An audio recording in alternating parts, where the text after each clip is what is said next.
sailed along the coasts of Western Europe, reaching as far as Britain and the Scandinavian countries to engage in the merchandising of tin.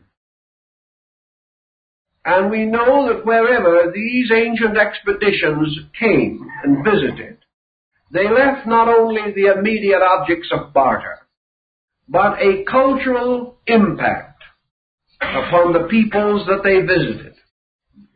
In other words, wherever the Chaldeans bartered, they left something of their philosophy and their culture, further testified to by the experiences of Caesar in interrogating the wise people of Gaul and Brittany. Thus, the migration of a great mercantile project traveling into very far areas would certainly imply the establishment of trading centers, trading posts, outposts of one kind or another, and even permanent settlements. The trader is always the same, and along the routes of his journey he leaves indelible impressions of his vices, his virtues, and his achievements. This brings us to another important situation. Is Plato romancing? Was it possible for an Atlantean merchant fleet to travel any extraordinary distance?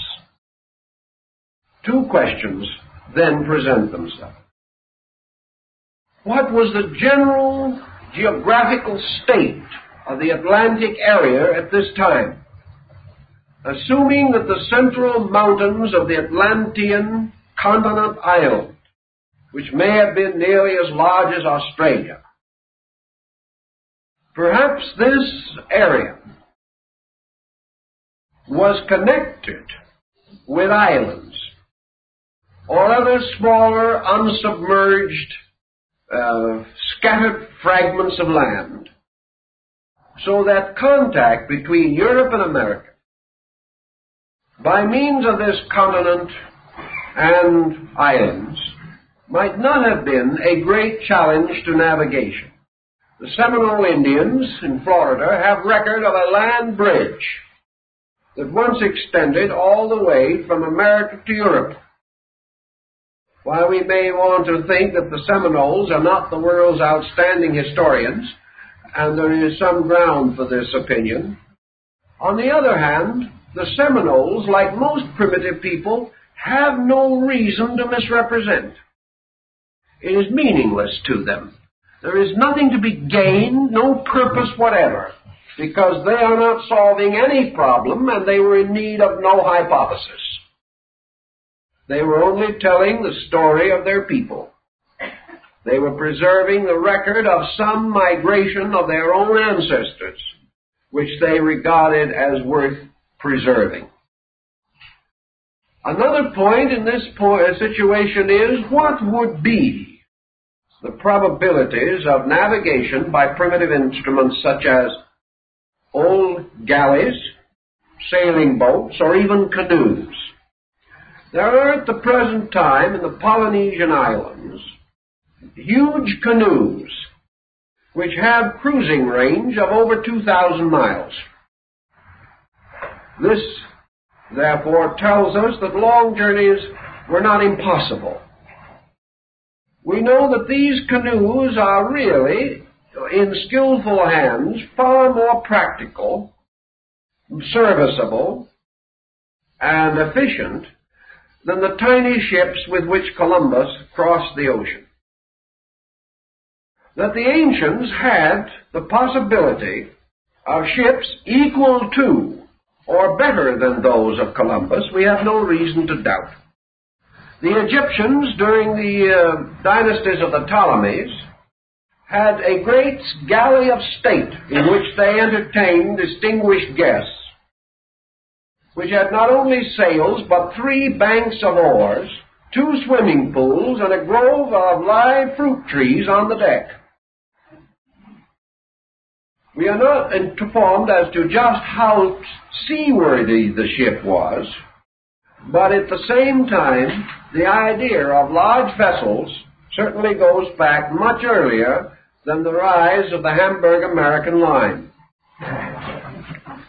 Also, it was not important that such journeys be rapid or immediate, because these people were not leaving relatives at home that they wished to get back to by the holidays. When they left, they probably never expected to return, so they took the relatives with them. The Japanese are convinced that exploration from their shores, as early as the 12th century, reached by degrees as far south as Lima in Peru. And we know that on certain currents, it is very certain the Chinese reached the coast of California at least 600 B.C. Therefore, empirically, we cannot say that a considerable mercantile could not have existed, especially if the distances to be traveled were greatly reduced by a large land area in the midst of what is now the ocean. Perhaps there was no area that would have required any unusual means of travel.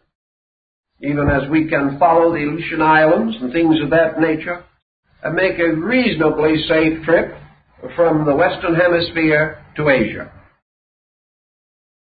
These considerations, then, do not tell us that Plato would have been romancing unduly. He was aware of the strength of the then existing Greek fleet. He also knew of the Egyptian navy and what it had accomplished and what it could accomplish. He knew that people far less skillful and less strategically placed had also conquered a smaller sea of their own, the Mediterranean. All these things were matters of degrees, not involving any major policy change. Let us assume then for a moment that in the course of their mercantile activity, trading and bartering for some reason, Plato does not tell us what they were seeking to merchandise.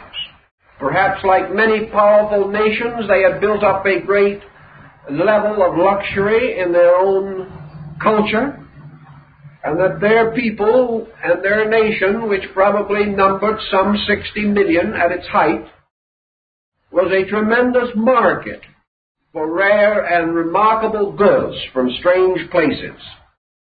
And even as the Assyrians are known to have brought foods, spices, and fine fabrics 7,000 and 8,000 miles for their luxury use, we do not know that it could not be that the Atlanteans wished to trade in these materials for their own enjoyment or for the raising of their own cultural level.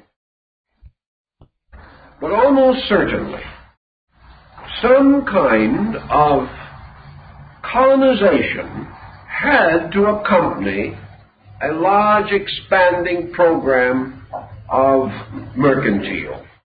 We have in the more recent times of our own world the same situation arising. The expanding power of the British Empire in the 17th and 18th centuries resulted in a vast colonization program. The establishment of such groups as the Virginia Company, the Hudson's Bay Company, the East India Company, and others, for the purpose of distributing these various wares which could be gathered from other countries. The gathering of the material in these other countries required central storage areas, such as the treaty ports that were set up along the coast of China in the closing years of the last century. Such programs must have carried with them cultural infusion. Every colonizing program in the last 1,000 years has spiritually, morally, intellectually, and culturally affected all peoples involved in this colonization.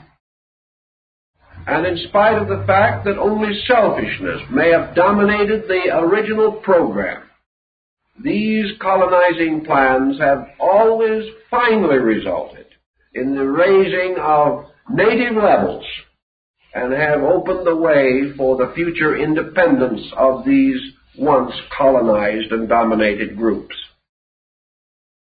We have no reason, therefore, to assume that Plato was mad or completely impractical if he tells us something which we have seen repeated 100 times since, and have seen repeated by peoples of a much more complicated nature, and with situations that might have suggested other means of handling, but we have still followed the old traditional ways. If, then, it is conceivable that this Atlantic center did have a broad area which, like the spokes of a wheel moving outward from the central hub, finally diverged to an incredible rim area, we have one possible answer to the question of how almost completely isolated peoples, among whom there is no historical record of contact, and who have been separated by what appeared to be impassable intervals of mountains, land, or water, could have, at approximately the same time, been enriched by certain basic additions to their ways of life. In thinking of this, let us turn to some of these peoples. Even the Greeks do not or did not believe that they originated their own culture. They said that their culture came to them by a mysterious person from a distant place.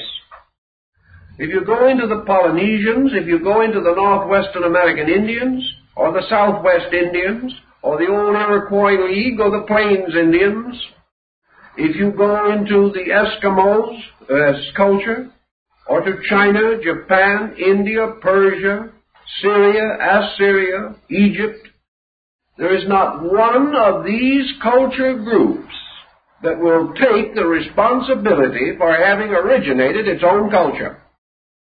This is important. While we have only myths to work with, that is true, every one of these groups of myths tell essentially the same origin story, that the peoples came from elsewhere, that they came with leaders who had led them from some previous location, that these leaders were responsible for the establishment of higher orders of culture in primitive areas. Thus, the natural or aboriginal peoples of these areas all insist that their cultures began with the advent of divine beings who came from remote places, from a long distance, from other lands. These remote beings did not resemble the people to whom they came. They wore different clothing. They spoke a different language. But in each case, they brought ideas. And from these ideas, the cultures of these local groups derived their impulse and their inspiration. Now, when you find this scattered throughout the earth, and you find almost identical cultures developing around these myths, so that Max Muller, the great German Orientalist, was actually correct when he said that there was never a false religion unless a child is a false man, that all these people came to the same basic ideas, and that as cultures developed, they developed around identical institutions. The astronomy of India, although we do not know where it came from, is not essentially different from the astronomy of Egypt, nor is it different from that of China, nor of that of Greece. And European astronomy is indebted to this entire background. Even in languages, identical words are to be found. Dr. Laplongeon, exploring both Egypt and the Western Hemisphere, made a list of hundreds of Maya words, he knew the language, which were identical with Egyptian words of same meaning. And also he made many drawings of glyphs, which show that the Egyptian words and glyphs for certain objects were identical with the words and glyphs assigned to them in the Western Hemisphere. The only answer to this is that there was a migration of ideas. And Plato's hypothesis seems to provide us with an adequate explanation for this migration of ideas. Furthermore, we find no evidence among other peoples of any mass migrational efforts. There is no other people known on the earth today in the mythology of which we find any clearly defined statement that that people was responsible for a powerful inflection of world culture. In other words, the Greeks do not say that they educated the Western Hemisphere. The Egyptians do not say that they ever had anything to do with China. India does not claim that it is responsible for Central American civilization. Nor can the Central American civilization, dear old Dr. Plongeon to the contrary, nevertheless, actually claim that it was responsible for the rise of Syria, Palestine, the Near East, and the emirs of Afghanistan. No existing people meets the need of the problem at hand, nor does any existing people claim to ever have fulfilled that need. And though their myths be many, this type of mythology is not to be found. But the mythology that someone else came to them is universally present. One of the difficulties, of course, that we confront in all of these situations is the comparatively recent rise of a trustworthy chronological system. We have a reasonable system in China by which we can push back dates 2,000 or 3,000 years before the Christian era, but after that we are dissipated in mythology again. We can integrate the concept of Egyptian dating perhaps 6,000 to 7,000 years. In India, we are not quite so fortunate as far as chronological material is concerned. The Maya chronological system, which is perhaps one of the most perfect in the world, has only a comparatively recent history in the Western Hemisphere, and their own system of chronology implies definitely that it was set up elsewhere long before. But we do not have any trustworthy system of dating. We cannot raise the question, therefore, what were these people doing 10,000 years ago? We have no chronology to assist us to differentiate these periods. In fact, we could not spot them within several thousands of years. Thus, we have only legendary. We have only the concept of the long, long ago. We are back to the most elusive of all dates, once upon a time, where every legend, fairy story, and fragment of folklore has its beginning.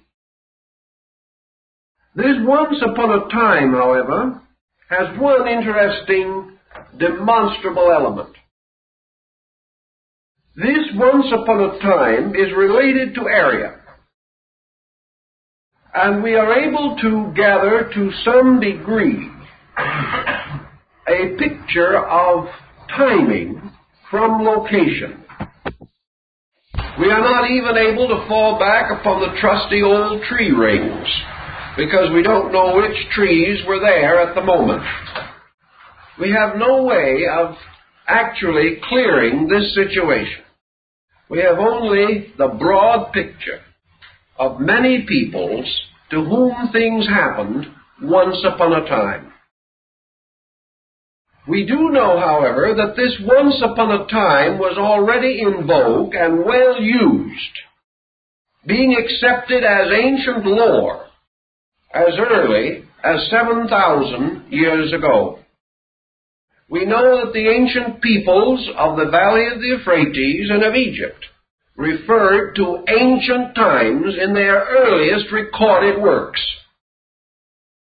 So the historians and the storytellers of the old dynasties were using once upon a time just as we are.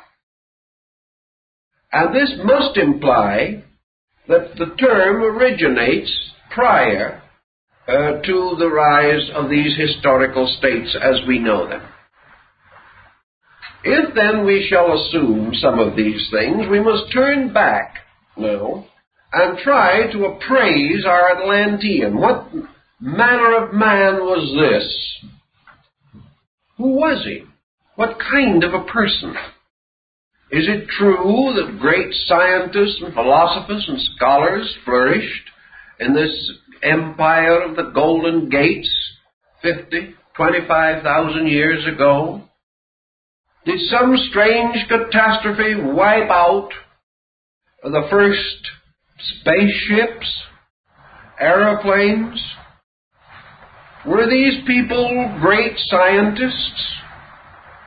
Are we merely struggling to regain what they once knew? It's all very dramatic, very interesting, very difficult. Actually, we have to develop our premises very largely from the only record that we have in the Near Eastern area, in the Mediterranean area, and that is Plato. He tells us that they had great laws, good laws. He tells us that they built a great temple to the deity Poseidon, and that in this temple was a magnificent statue of the deity, that these people worked precious metals, that they were able to plate the walls of their city with orichalcum, a mysterious metal of the greatest hardness, like the plates or scales of a suit of armor. These people had armor, spears, bow and arrow, or at least some similar weapon. They were able to make war, and they were sufficiently aggressive so that it was not until the Athenians arose against them that they met any resistance in their migration. They domesticated the horse, which was sacred to the god who was the ruler of their land. They possessed the knowledge of the tilling of the soil. And from the description of their harbors, their earthworks, their ships, their laws, their ancient hierarchical orders, the descent of their rulers, their princely and priestly families, their knowledge of medicine, law, and science, from all these fragments put together, we must have been in the presence of a reasonably advanced type of person. Now, this does not mean, by any circumstance, that we must regard the Atlantean as a miracle or a wonder of wonders. All we need to do is to see him standing in the background of the ancient world, standing against the background of the great dynasties of Babylonia and Egypt, standing perhaps almost like some vast pre-Egyptian in the midst of the city which he had built, the city of great monuments and pyramids, a wonderful city on a wonderful land, fertile, which he was able to cultivate, for he had learned to gather the fruits of the fields, to sow the grain. He had gained much knowledge. It would be almost inconceivable that the gods of the islands would have written tablets, inscribing them with their instructions, and this Plato simply tosses in, had not the people had a written language. Nor would he be likely to refer to these achievements had they no histories or historical records. So we must assume that perhaps, as in the case of Egypt or Greece, that some at least of the Atlanteans were literate, that they possessed a written language and could preserve history, that they could also preserve chronology, and that perhaps they are some almost hypothetical Mayan, a learned person such as those met by Cortes when he arrived in the Western world and beheld for the first time the Venice of America, the city of floating ships and islands, ruled over by the wise and colorful Montezuma. Now, how do we gain any further knowledge of this? We gain it again by going to the myths of these circumference peoples, the mysterious beings who came to them in the dawn of time, responsible for their advancement and their knowledge, are always attributed as possessing such attributes as we have listed. In other words, they were persons wearing armor, apparently a kind of chain or scale armor, which caused them to resemble fishes. That these people also came in boats, that they could navigate, and that when they reached the land, they brought with them in every instance a culture level higher than that of the people to whom they came.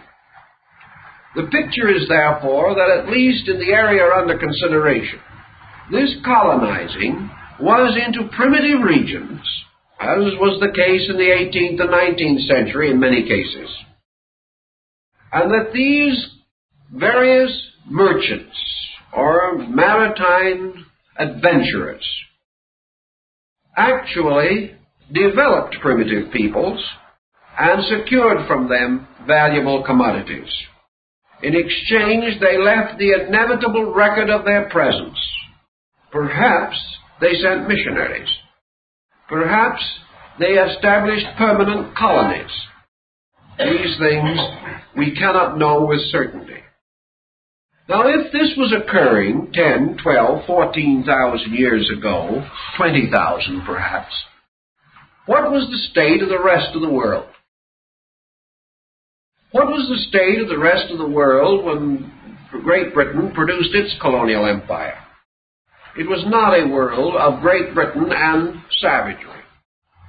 It was a world of several great cultures, and a world in which, by its own peculiar nature and skill, Great Britain was able to create this vast mercantile commonwealth. Now, it is not at all necessary that at the time of the Atlanteans, no other civilized people existed.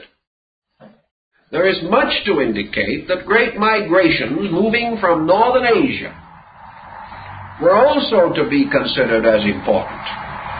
For the beginning of the great Arya migration, which was to finally take the place of the Atlantean world and to dominate the culture which we now know, was certainly underway, moving into the theater of world affairs, down through the valley of the Sind and the great Indo-Gangetic plain of India. It is quite probable, likewise, that the migrations of this Atlantean area might have carefully avoided large and powerful nations that also had existence. It may never have reached them, having been limited largely to the great Atlantic area. Or it may have reached them and fraternized with them. We have no record that it warred with them. Plato would imply from his account that there was no such thing as war as we know it until it was developed by the Atlanteans. that they were the first mortals to engage in war. If such is the case, perhaps they were the first whose ambitions, perhaps towards world dominion, brought them into conflict with the ambitions of others, or brought down upon them the resentments of exploited groups or pillaged culture systems. However we may wish to view this, Plato then moves into a moral ethical consideration in which he points out that the destruction of Atlantis was due to the disobedience of the princes and their peoples, who departed from the laws which had been given to them by their divine Father, the God of the seas. And as retribution for these errors, terrible catastrophes descended upon them, and they were destroyed. Plato's account ends at this point. No one knows why. It is possible that Solon's account also so ends, or that Plato, concerned with other essays, neglected this one, or perhaps purposely he intended it to go no further. In any event, we have the powerful concept of such a cultural center. This causes us then to begin to patch together the framework and remnants of the old cultures of the world in an effort to discover, if we can, such common material as could well have been derived from a single source. We have considerable such material available to us. For example, one of the earliest accounts relating to this arriving out of the sea of the stranger on his ship or upon his raft of serpents is that related to Dagon, the Babylonian Chaldean culture hero. Dagon, or Atlantis, the man who came out of the sea with the head of a human being and the body of a fish, might well represent our mysterious Atlantean merchant or navigator. That he came out of the sea means merely that he came over the horizon. That he was riding upon a dragon means only that he came upon a ship. The messengers of Montezuma thought that Cortez had arrived on a dragon and declared they had seen it from the shore. So we can pretty well consider what this means. Perhaps dragon carving on the bow of a boat. Perhaps merely the sail or the oars, resembling many legs, led a very primitive people to believe that a sea monster had risen before them. In any event, what was the first thing that this seaman taught to the people in the valley of the Euphrates? The first thing that he is said to have given them was good government. Good government meaning social organization. He taught them the importance of cooperation, of the building of tribal or national consciousness, of giving them community life, of having them settle to become the dwellers in towns and villages, to end their ancient wanderings. He also taught them to cook their food, which previously they had eaten raw. He taught them that it was not necessary merely to fish for their food with a bone hook. He taught them how to snare and capture animals. He taught them how to weave cloth. These are things that are particularly related to these cultured deities. To till the soil, to gather medicinal herbs, to treat various kinds of sickness, to organize a calendar for the historical and chronological preservation of their dates, and also a written language in which they could preserve records. Furthermore, he taught them to build the laws by laws of architecture, and in several cases he is accredited with having given them music. He is certainly associated with basic arts and sciences and crafts. And before the completion of his mysterious sojourn with them, he had given them the momentum, the impetus, to achieve to a new level of social greatness. Now, in several instances, we observe thinly veiled what may be the realistic answer to the problem. Namely, that this same man taught them to gather various plants, taught them to mine the earth, taught them to catch birds for beautiful plumage, and also to raise special fruits and harvests, leading to their prosperity. This implies that this visitor was setting up a proper situation for an exchange of goods. In other words, he was helping these people to develop skills, presumably with the idea that after they had produced this goods, he would take it and merchandise it for them. Furthermore, there is evidence that this stranger left artifacts behind him. He left things that had belonged to his people. These became sacred relics, regarded with the most profound veneration. Now, as we begin to analyze this stranger who came from the sea, we almost inevitably